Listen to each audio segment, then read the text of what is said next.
Good morning, good evening, good everything in between. Welcome to the podcast. It's I want to say our first episode actually of the regular season. We've had a little delay, but we are very happy to be back. I'm your host, Jim Obernicki, and I'm joined as always by Mr. Gabe Lerman. How you doing, Gabe? Surprised that we're actually recording this in the morning. We were just watching the tail end of Fighters versus Hawks, which went into extras and finished in a tie. Uh, and we're like, hey, we're both up. We're both at our computers. We're both not quite at work yet, so might as well rip the Band-Aid off. Yeah, exactly. And that was a weird game where it felt like it went into extras twice because the Hawks jumped out to a lead in the 10th and then the Fighters got it back. Or was it the 10th or the 11th? It Anyway, was the 11th, yeah. yeah, anyway, you get my point. It looked like the Hawks were going to win and then Ozuna served up a meatball, but we'll get to that and when we get to the round of the horn. We are not joined today by Mr. Michael Beasley because he is actually in Japan currently. So it is, what is it, like 10 p.m. where he is now, probably? Yeah, He's probably it's a busy little too sleeping. late, and the Zoom setup across a continent is tricky enough for the midnight matinees as is. So we're not going to stress his internet connection and whatever eSIM he's on by asking him to join us. Again, but it's our first recording of the season, really, since it's been the regular season. We had a little bit of a delay because we were some scheduling issues and we wanted to kind of wait for the season to play out a bit so we could really get into what's going on with the teams. So, in news, we have, as per Nikkei Sports, the commissioner of MPB confirmed that there are no plans to bring the pitch clock into the league back on April 3rd. Commissioner Sakihabara said he just wants the league to play baseball without wearing a watch. And yeah, I get that. I am kind of pro pitch clock in America, but that's because I think America became way too, like, there was way too much time between pitches. In Japan, they just kind of generally play more expeditiously. I've never felt like there was a need for a pitch clock. Well, I definitely do see the need for the pitch clock in MLB. What do you think about that, Gabe? I'm anti-pitch clock in Japan as well for two reasons. One, Japanese pitchers don't seem to be throwing max effort every single time to get to 100 miles an hour like they do in the States. Like that's why so many elbow tendons are snapping like refried rubber bands. It's because they're throwing so hard every single time. There is no soft contact approach in major leagues like there is in NPB, which is another one of the reasons why I think it's more entertaining baseball. And the other, with a pitch clock, what are the Owendons supposed to do? The cheer sections need the time to ramp Oh, up, that's do their true. katabase, katabase, dot, dot, dot, then get into the cheer song. Then, if they're lucky, the attack chant song. It it just doesn't pan out for them. Yeah, exactly. Yeah, it would actually really kind of damage the way specifically Japanese fans cheer. Again, in America, it's a completely different culture. It's a completely different system. And yeah, pitchers and batters were taking way too long. If only pitchers just learned to not try to throw 105 with the slider every time. But I mean, it is also pretty fun to watch as long as the guys stay healthy. Yeah, that's one weight bearing caveat you got there. Yeah, exactly. And so we're going to get into our Around the Horn segment, but first, here's a little ad break. He just destroy. I don't like how that sounds. Yo. Hey, Mike, what are you working on? Oh, hey, I'm just practicing my home run call since I don't have one. Okay. Well, sometimes you guys take a water break and it's just me, and I figured I gotta have a home run call. Well, I'll have you know I've never taken a break in my life, actually. No, you make a good point. I'll just listen in. Alright, how about this? That ball is. Ah, no. Philadelphia has that one on lock. Can't use put it on the board. Harrelson would sue. See you later? No, they have that one too. Yeah, and that's too basic. Big fly. No. Does Joe Buck even have one? That ball has been sent to the Shadow Realm? You really want Konami on our case? Yeah, but I kind of like it, though. Alright, how about this? Mushy, sugoi hamanentes. What about that one? Please don't debase yourself by becoming an anime sidekick. Is that a no? Guys? Where'd you go? Guys? Are you guys gonna come back? Well, I still don't have a home run call, but Pacific League TV doesn't have any ads or blackouts when you subscribe. Stream all 6 Pacific League teams on the app or on the website. Alright, but how about destroyed? Like des, the Japanese word des, and then destroyed, like destroyed? You guys still aren't coming back? Okay. And we're back. So it's time for our main segment of the show every week, our Around the Horn, where we take a look at every team from top to bottom in the league. And we are starting off with the top team in the league, the top team in all of Japanese baseball, I would go so far as to say, the Fukuoka SoftBank Hawks.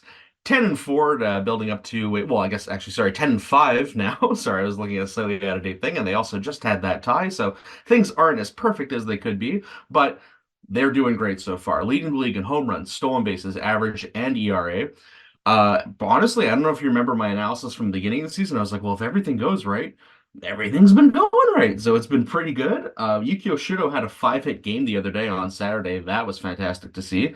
And Hotataka Yamakawa has been a bit sort of hit and miss-ish in terms of he's not always hitting, but it seems like he's kind of got that Koki Yamaguchi thing going on, where every time he does hit, he's bringing in the runs. And of course, you may have heard he hit two grand slams against his former club, the Cebu Lions, the other day. He just mashed not only two grand slams in back-to-back at-bats. So that's 8 RBI off two at-bats. It's a pretty good day at the office. In other news, we had Nao Higashihama having a no-hitter going into the Lions on the 12th, going into the 7th inning. It would have been his second career no-hitter had he finished it, but they pulled him out because, we do still have to watch the arms this early into the season. And similar news to elbow snapping goodness in the majors, pitcher Shota Takeda had Tommy John surgery on the 9th and is out of commission for the next 12 to 16 months, unfortunately. Takeda struggled with injuries last few seasons, injured his right hand in interleague in 2021 and kind of barely pitched since 2022. Hopefully he gets better, but also Levan Moinello has been looking great for the club. He also had a no-hit bid going into, I think, the 7th the other day, but they also rested him. I mean, everything is really going right for the Hawks right now, except Roberto Ozuna, who, again, of all the things I thought would go right, I thought that was the only thing that was automatic this season. Now everything else is going right, but he's been out of form lately, but hopefully he can find his way back. Oh no, the bullpen's wobbly. Tiny Oh. violin, Jimbo. Come on. I mean, we could be perfect if not for him. That's all I'm saying. I also remember at the beginning of the season, I was wondering where the heck Akira Nakamura was going to fit into this lineup with Hotaka Yamakawa taking over first. Turns out he's become a dynamo pinch hitter. Jimbo, you mentioned his nickname, the Lefty Sniper. I saw that on Twitter for the first time earlier today, and I adore it for him.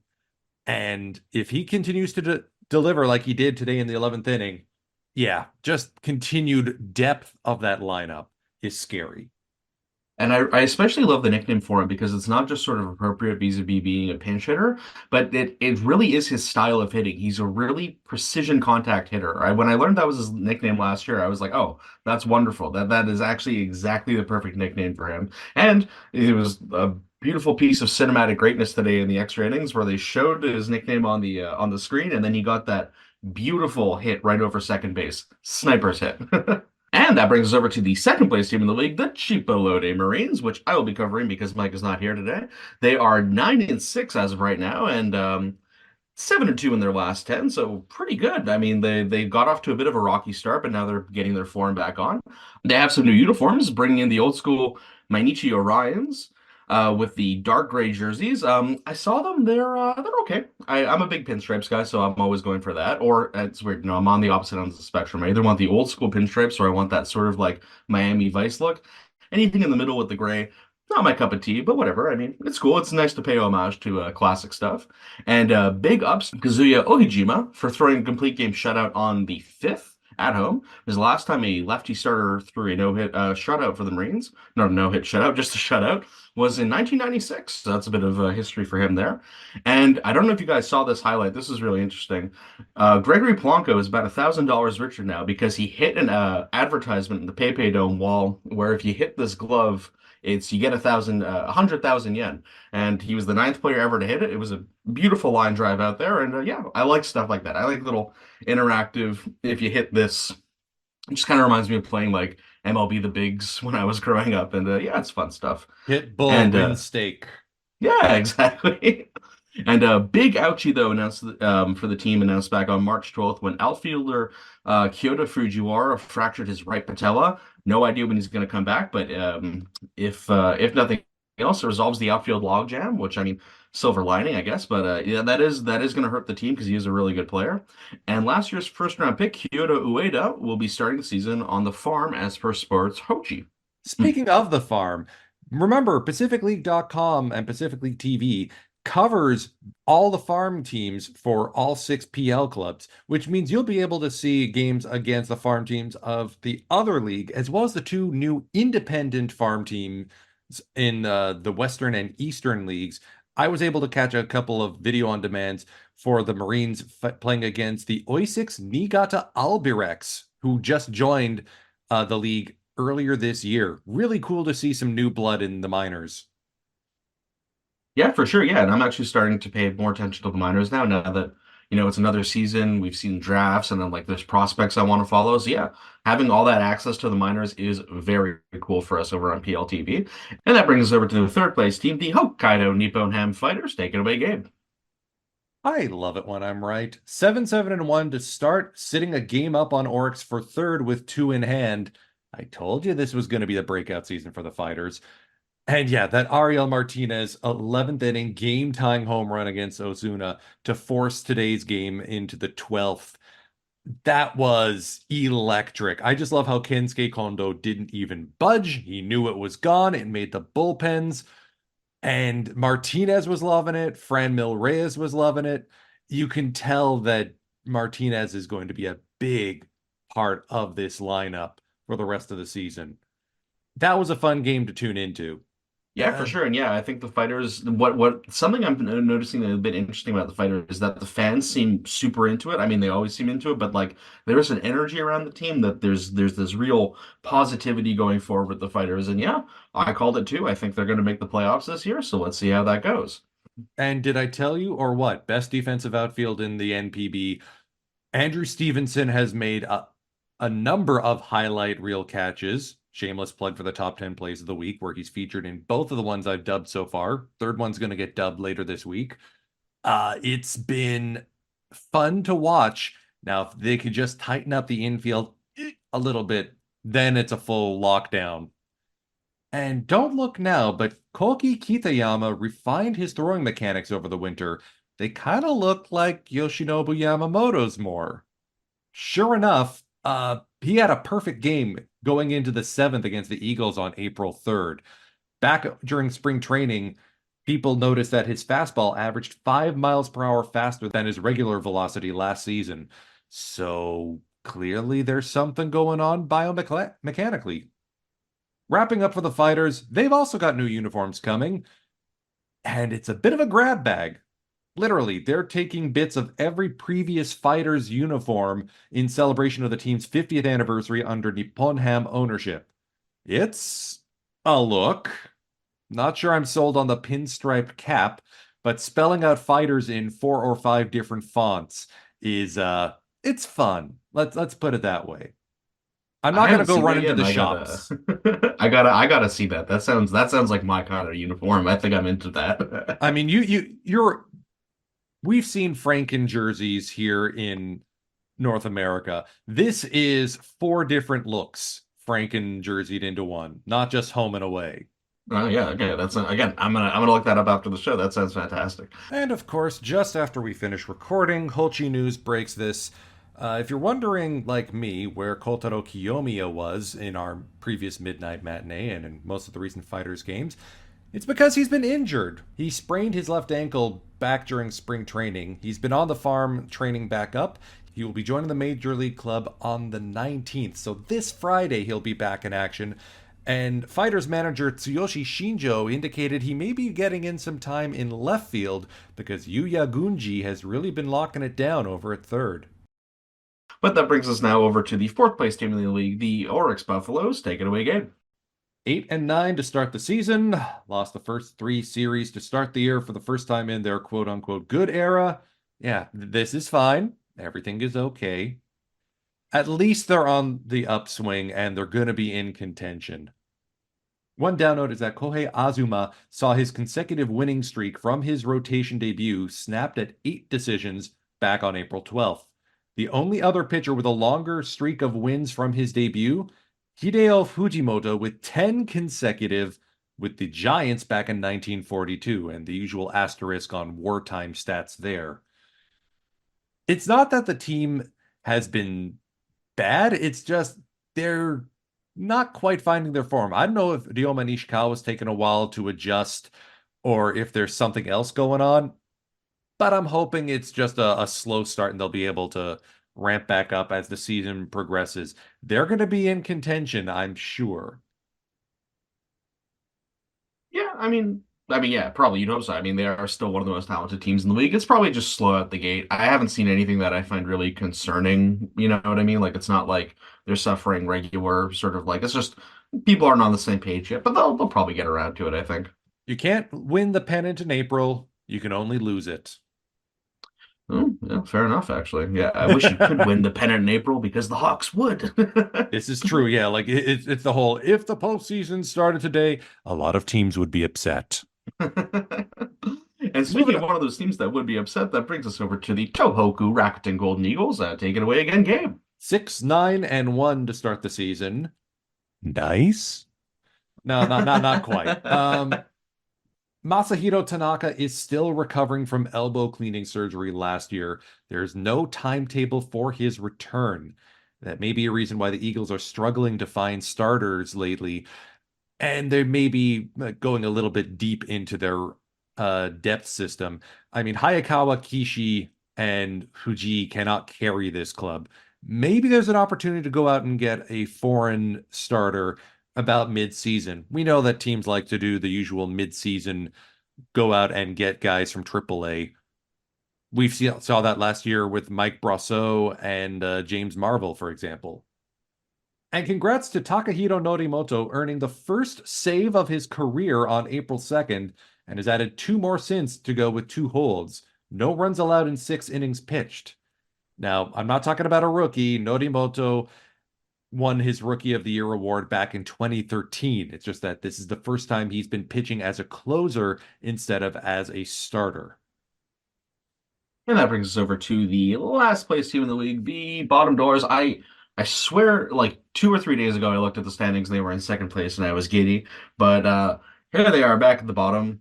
The Saitama Seibu Lions, off to a 6-10 start to start the season, but it has been 2-8 in their last 10. So they kind of flew out the gate, and then it's been a bit rough ever since. It's kind of going exactly the way we thought it would, where the pitching's been amazing. Imai is amazing. Time is amazing. And rookie sensation Natsuki Takeuchi has been killing it so far. Looks like our Rookie of the Year predictions might be coming true. He's only had 2 starts, only given up 2 runs, and struck out 10, while only allowing like 5 hits over that period. So that's really impressive from the youngster. If the offense can just kind of that they were doing early in the season, Satosuke Gendo was hitting, which was crazy. If we can get some more of that, that'd be nice. And Shono Tonosaki, be nice to see him just kind of pick it up and get back into the vibe. The Lions could be really good. The bullpen's not great still, but like it's not the end of the world. But man, that starting rotation is just devastating. So I think the Lions can. I don't think they'll finish last. I think they can find a way to pull through. But yeah, just need some more offense, which is what we said at the beginning of the season too. Everyone keeps talking about the Buffalo's pitching lab and how they've been able to release guys like Miyagi, Yamashita, Yamamoto, Azuma, Soltani on the world. Nobody talks about the Seibu pitching lab, and clearly their results are starting to bear fruit. Yeah, for sure. Especially again, Takeuchi, like man, he's been good in his first couple starts. I've been super impressed with him. I thought he'd be good, but not this good, not this fast. So that's promising. And don't forget yeah. Chihiro Sumida in his 3rd season as well. He can only get better. Yeah, hopefully, yeah. I think he's been a little more rocky compared to the rest of the starting lineup, but I still have absolute faith in him, so I think it'll all be good. And that brings us to the end of the Around the Horn. We'll take a quick little break and get into our new faces and old places, our old faces and new places. That's what it is. See you in a moment. Hey, my name's Shane, and I swear, I'm a real consumer, just like you. So I just replaced all my expensive shorts with... What are you doing in here? I thought I threw you out already. I gotta go, bye. How do they keep getting in here? That's the 3rd advertiser I've thrown out today. When you subscribe to Pacific League TV, there's no ads. Nothing in between innings, nothing for a pitching change. You get to see all the action on the field. And of course, you also get full archives going back to 2011. All the baseball you could ever want to watch, and nobody trying to convince you to buy some clothing brand you've never heard of. 1450 yen per month. That's like $10 in today's exchange rate. And you get all that and no ads. Okay, but for real, who's letting these guys in here? Jim? Gabe? Is it any of you? Well, it's not me. And that brings us over to the last portion of today's show, our familiar faces in old places. Gabe, how are Japanese boys doing stateside? At time of recording, Shohei Ohtani's 175 home runs are tied with former Yankee Hideki Matsui for the most in Major League Baseball by a Japanese-born player. He may get sole possession of that by the time that this podcast is released. The unicorn continues to be a unicorn, and he's going to be in Dodgers blue for the next decade. Yoshinobu Yamamoto, speaking of Dodgers, has been a real case of Jekyll and Hyde to start his MLB career. He's allowed 8 earned runs against the Padres over, I think, 6 or 7 innings, but none against the Cardinals or Cubs in his other 2 starts, which lasted 5 innings. So, which is the real Yamamoto? Do the Padres just have his number? I think it's more the latter. And also, let's not forget that first start was basically in spring training over in Korea in, what was it, late March? Yeah. Yeah. Doesn't count. Doesn't count. Mulligan. Mulligan, yep. And one other arm to refer to, Kodai Senga, currently employed by the Mets, was moved to the 60-day injury list back on April 11th. It means it will be a little bit longer before we see him pitch again after his shoulder injury, but fingers crossed he comes back just as effective. Yeah, it's unfortunate, obviously, that it happened to Senga. I mean, it's unfortunate when any player gets injured, but man, it's really sad with like a former player going over to America. And I kind of agree with you on the Yamamoto thing. I think maybe the Padres might just kind of know what they're doing with him. But it's been good to see him, and it's been good to see I love the Dodgers so much. So it's great to see all this Japanese talent going on with them. But that brings over to our question of the day. I think this, for me, is an obvious answer. But if you were playing a game of baseball against the Hokkaido Nippon Ham Fighters, would you try to run against Chusei Manami, Gabe? No, I am smarter than some of the base coaches and ball players in NPB. I would not run on Chusei Manami. I've seen that arm fire too many times. I'm pretty sure if I got a hit over to right field and started running at my speed, Chusei Manami would throw me up before I got to first. You'd Like, be a 9-3 put-out victim. Yeah, exactly. Yeah, I got no chance against him. There's no way. So, how about you, listener? Do any of you think you're athletic enough to outrun the arm of Chusei Manami, one of the best players in NPB right now? Maybe some of you are confident, and maybe some of you are realistic. We'll see. But before we sign off, we just want to remind you that we do have a game coming up this weekend. Hopefully, I mean, I'm sure this will get released before then. It is our midnight matinee on Sunday, the 21st of April. It'll be at midnight on the 21st, so at the strike of the 21st, when we kick off the beautiful day, it'll be the Fukuoka SoftBank Hawks hosting the Oryx Buffaloes. Gabe will definitely be there for that. I am trying to get there for that. It is a little dicey with my schedule, but hopefully if I'm not there at the beginning, I'll be there for the end of the game. But we hope we can see all of you there. Gabe, did you have anything you want to add to that? Don't worry about me. Live chat will keep me company. Yeah, and we hope to see a lot of you there. And as always, thank you ever so much for listening. And we're going to start getting these out a lot more regularly. Thank you for your patience if you have been waiting on this, but we will have more for you soon. And other than that, have a great day and take care.